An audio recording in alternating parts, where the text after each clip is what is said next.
kembali Sobat Kebangsaan di podcast Dialog Kebangsaan. Segmennya Pelopor Muda, Ibu Pertiwi. Bersama saya, Andi Tias Asih, yang akan memandu jalannya diskusi inspiratif kita hari ini. Kali ini, kita akan membahas isu yang sangat mendesak sekaligus penuh harapan, yaitu sikap bela negara oleh generasi muda di bidang kehutanan. Nah, seringkali kan kita memaknai bela negara itu sebatas aspek militer. Padahal ancaman terbesar kita hari ini adalah krisis iklim, bencana ekologis, dan hilangnya sumber daya alam. Disinilah hutan berdiri sebagai benteng pertahanan utama dan pemuda menjadi penjaga garis depannya. Baik, sudah hadir bersama kita 4 narasumber inspiratif yang mewakili berbagai lini perjuangan menjaga hutan. Sebelumnya kita perkenalan dulu, boleh? Yang pertama dari Mas Fadil. Silahkan memperkenalkan diri. Oke, baik. Terima kasih Mbak Adini. Selanjutnya saya perkenalkan diri. Nama saya Fadil Zainal Arifin. Di sini saya selaku perwakilan dari Kementerian Kehutanan. Mas Fadil, terima kasih. Selanjutnya kita akan narasumber kita yang kedua, yaitu Mas Ari. Silahkan memperkenalkan diri. Oke, baik. Terima kasih Mbak Adini. Izin saya perkenalkan diri. Nama saya Ari. Saya adalah salah satu penggiat konservasi yang fokus pada konservasi keanekaragaman hayati dan restorasi ekosistem hutan. Baik, terima kasih Mas Ari. Narasumber kita selanjutnya yang ketiga, Mbak Anggi. Silahkan memperkenalkan diri. Baik, terima kasih Mbak Andini. Izin memperkenalkan diri. Saya Anggi sebagai aktivis lingkungan yang gigih mengadvokasi keadilan ekologi. Terima kasih. Terima sekali. Narasumber kita yang keempat ada Mas Andi. Mas Andi, silahkan memperkenalkan diri. Terima kasih Mbak Andini. Perkenalkan, nama saya Andi Febrianto. Saya merupakan salah satu mahasiswa dari organisasi mahasiswa pencinta alam atau Mapala. Salam Rimbawan. Aduh, keren sekali narasumber kita hari ini. Terima kasih banyak atas kehadirannya. Kita langsung ke segmen pertama aja ya ini ya. Mulai dari Mas Fadil nih. Terima kasih pertanyaan. Oke, Mari kita mulai dengan dasarnya dulu nih Mas. Bagaimana nih pemerintah melalui kacamata generasi muda di dalamnya mendefinisikan bela negara di sektor kehutanan di era modern ini, Mas? Oke, baik. Terima kasih atas pertanyaannya. Pertanyaan yang sangat bagus. Dengan generasi muda ya, yang bisa dikenal sekarang itu generasi Gen Z. Sebelumnya saya akan jelaskan dulu. Bela negara di sektor kehutanan saat ini adalah menjaga kedaulatan ekologi dan ekonomi bangsa. Bagi generasi kami, ancaman nyata datang dari deforestasi yang masif, perdagangan satwa ilegal, dan dampak perubahan iklim. Sikap bela negara adalah mengintegrasikan nilai-nilai Pancasila dalam praktik pengelolaan hutan yang berkelanjutan. Wujudnya berintegritas dalam pelayanan publik dan adaptif terhadap inovasi teknologi untuk pelindungan hutan. Jadi ini bukan hanya tugas aparat, tapi kesadaran setiap warga negara. Jadi begitu Mbak Adini. Waduh, sangat keren, sangat komprehensif sekali. Kita sekarang menjadi garda terdepan ya Mas ya. Ya, betul. Oke, selanjutnya narasumber kita selanjutnya Mas Andi nih. Kita ke Mas Andi sebagai kelompok yang akrab dengan rimba. Apa bentuk pengorbanan dan aksi nyata yang kalian lakukan sebagai wujud bela negara? Lalu bisa diceritain nggak sih Mas tantangan terbesarnya itu apa? Terima kasih. Bagi kami, mahasiswa pencinta alam, hutan adalah laboratorium sekaligus ruang bakti. Wujud bela negara kami adalah pengabdian yang tiada henti atau non-stop. Kami terlibat dalam rehabilitasi lahan kritis, pendampingan masyarakat desa penyangga hutan, dan yang saat ini paling krusial yakni mitigasi dan pemadaman karhutla, Mbak. Bersama menggalakkan kita masyarakat. Pengorbanan kami seringkali melibatkan risiko fisik, waktu kuliah yang terambil, hingga keterbatasan logistik. Tantangan terbesar kami adalah mentalitas instant gratification dari generasi muda yang ingin hasil cepat. Padahal merawat hutan butuh proses dan kesabaran puluhan tahun. Kami berupaya menanam. Satu bibit yang tertanam adalah janji setia pada tanah air, Mbak. Terima kasih. Wow, keren sekali ini. Satu bibit adalah janji setia. Luar biasa, Mas Andi. Terima kasih. Kita lanjut aja ke Mas Ari ini sebagai penggiat konservasi dan restorasi hutan. Ya Mas Ari. Mas Ari, Anda kan fokus pada konservasi. Bagaimana generasi muda dapat mengambil peran bela negara dalam menjaga keanekaragaman hayati yang sering dianggap tidak ada harganya secara ekonomi jangka pendek? Baik, terima kasih Mbak Andini. Jadi keanekaragaman hayati merupakan aset geologis negara yang tidak ternilai ya. Bela negara bagi kami adalah menjadi pahlawan sunyi yang menjaga plasma nutfah, kemudian seperti meneliti endemisme, rehabilitasi habitat satwa liar, dan edukasi anti perburuan. Kami mengubah narasi bahwa konservasi itu mahal menjadi konservasi adalah investasi masa depan.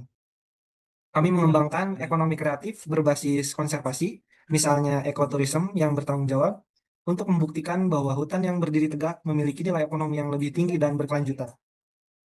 Jadi kita harus memastikan bahwa spesies langka Indonesia tidak hanya menjadi dongeng bagi anak cucu kita nanti. Mungkin itu, Mbak. Oke, Mas. Sekali, ekonomi kreatif berbasis konservasi.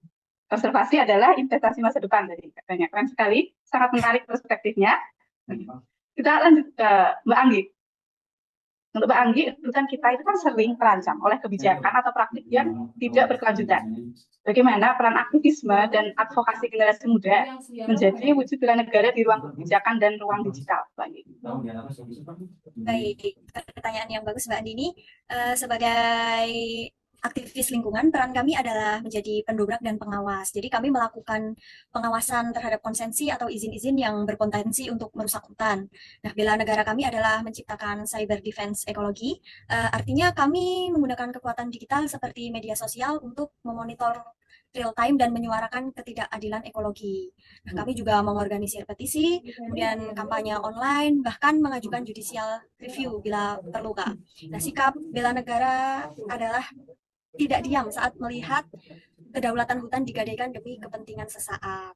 Jadi kami menuntut akuntabilitas dari para pengambil keputusan. Seperti itu, Kak. Oke, tuntutan akuntabilitas adalah pilar penting. Jadi, ini tentu ada kaitannya juga. Ini tuntutan, Mas Fadil, pasti sering mendapatkan kritik dan advokasi dari aktivis lingkungan dan juga penggiat konservasi. Itu kan pasti sering Anda terima juga. Bagaimana pemerintah muda di Kementerian Kehutanan mengolah masukan ini dan mewujudkan sinergi bela negara antar generasi? Oke, baik Mbak Dini. Jadi kami itu sangat menghargai kritik yang konstruktif. Kami menyadari bahwa birokrasi sering lambat merespon dinamika lapangan. Seperti itu. Disinilah peran kami jadi kami itu menjadi jembatan yang membawa energi dan inovasi pemuda ke dalam sistem. Pemerintah terus membuka ruang lewat program seperti perhutanan sosial yang melibatkan pengelolaan oleh masyarakat dan pemuda desa. Jadi bela negara kami adalah mempermudah akses dan legalitas bagi pemuda untuk mengelola dan menjaga hutan secara berkelanjutan. Mengubah mereka dari objek pembangunan menjadi subjek pengelola. Jadi dari kami adalah data science dari pegawai pemerintah muda bertemu dengan grassroots movement dari aktivis lingkungan dan penggiat lingkungan. Mungkin seperti itu tadi. Baik, Mas Hadi, terima kasih. Semoga bisa terus menjadi jembatan yang membawa energi dan inovasi bagi pemuda dan juga aktivis ya, Mas Fadil.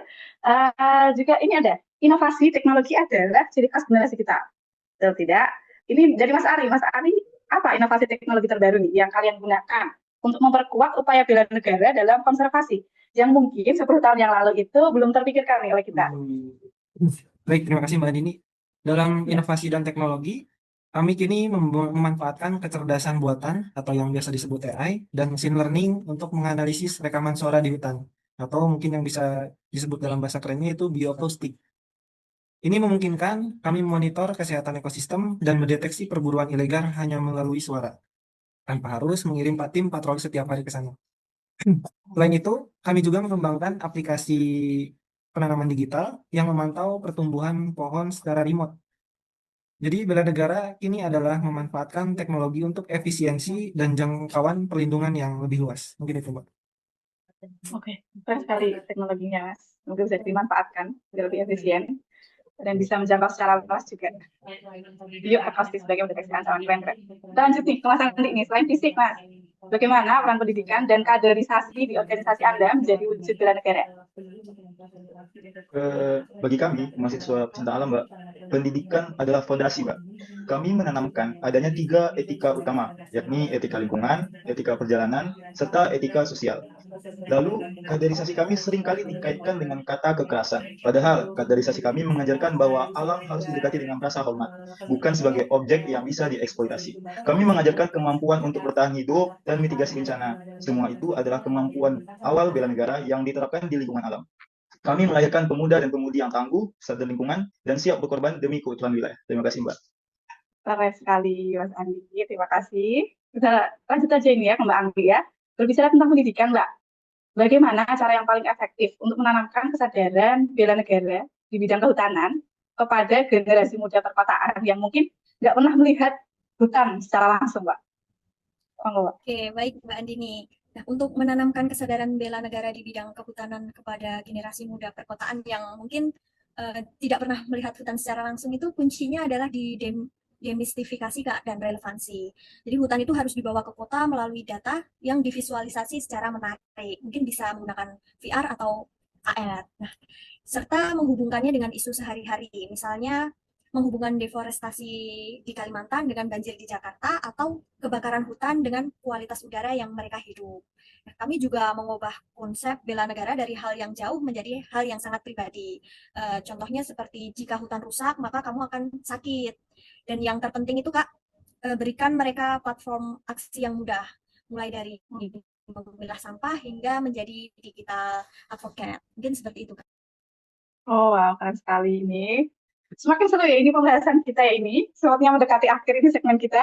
Sebelum berakhir segmen kita ini, saya mau mendengar nih refleksi dari masing-masing narasumber yang ada di sini. Mulai dari Mas Fadil lagi. Apa komitmen pemerintah muda untuk menjadikan kehutanan sebagai prioritas bela negara jangka panjang? Mas Fadil, silakan. Oke, baik, Pak. Jadi gini, Pak. Komitmen kami adalah itu penyederhanaan birokrasi untuk izin kehutanan sosial dan akselerasi restorasi ekosistem. Kami akan terus mendorong transformasi digital dalam pengawasan. Kami juga berkomitmen untuk memberikan ruang inovasi bagi pemuda dan pemudi di sektor green jobs. Intinya, pemerintah akan menjadi fasilitator dan pelindung bagi setiap inisiatif baik dan generasi muda. Jadi, seperti itu, Mbak. Oke, terima kasih banyak, Mas Fadil. Kita langsung aja ke narasumber kita. Selanjutnya, Mas Ari. Mas Ari, komitmen Anda sebagai penggiat konservasi. Halo, Mas Ari. Maaf, Mas. Baik, Mas Mbak. Fadil. Ya, baik, Mbak. Jadi kami berkomitmen untuk meningkatkan skala restorasi dengan metode yang inovatif dan berbasis riset, Mbak. Kami tidak hanya menanam, tapi memastikan ekosistem kembali berfungsi. Kami akan terus melawan perdagangan ilegal dan meningkatkan kesadaran bahwa satwa liar adalah bagian dari kedaulatan alam Indonesia. Mungkin itu, Mbak. Keren sekali dari Mas Ari. Kita lanjut aja, Mbak Anggi. Mbak Anggi, komitmen Anda. Oke, baik. Nah, komitmen kami itu tidak pernah lelah untuk mengawal keadilan ekologi. Jadi kami akan terus menjadi suara bagi yang tidak bersuara, seperti hutan dan masyarakat adat. Kami akan terus menggunakan teknologi dan ilmu pengetahuan untuk mengungkap praktik perusakan dan memastikan hutan Indonesia tetap lestari, Kak. Oke, terima kasih Mbak Anggi. Terakhir, dari Mas Andi. Mas Andi, komitmen Anda. Mahasiswa pecinta alam berkomitmen, Mbak, untuk terus menjadi penjaga setiap rimba. Kami akan terus mencetak kader-kader muda yang militan dalam menjaga alam, memiliki ketahanan fisik dan mental, serta menjadi duta moral bahwa kebangsaan kita diukur dari seberapa baik kita menjaga lingkungan. Terima kasih, Mbak. Oke, terima kasih banyak ini. Keren sekali komitmen dari para narasumber kita hari ini. Sebuah komitmen yang mengharukan dan penuh energi. Baik sobat kebangsaan, kita telah mendengar bahwa bela negara di bidang kehutanan bagi generasi muda adalah kombinasi sempurna antara integritas, inovasi, advokasi, dan aksi nyata. Mulai dari riset konservasi, patroli hutan, hingga kampanye digital. Semua adalah wujud cinta tanah air. Mari kita jadikan hutan Indonesia sebagai warisan yang kita jaga dengan jiwa dan raga. Terima kasih sebesar-besarnya kepada seluruh narasumber. Sampai jumpa di episode Dialog Kebangsaan berikutnya. Terima kasih, Mbak. Oke, sampai Terima jumpa. kasih, Mbak Dini, Mas Fadil, Iya. ya, Mas Andi. Terima kasih semuanya. Ya. Terima kasih. Tet, tet, tet.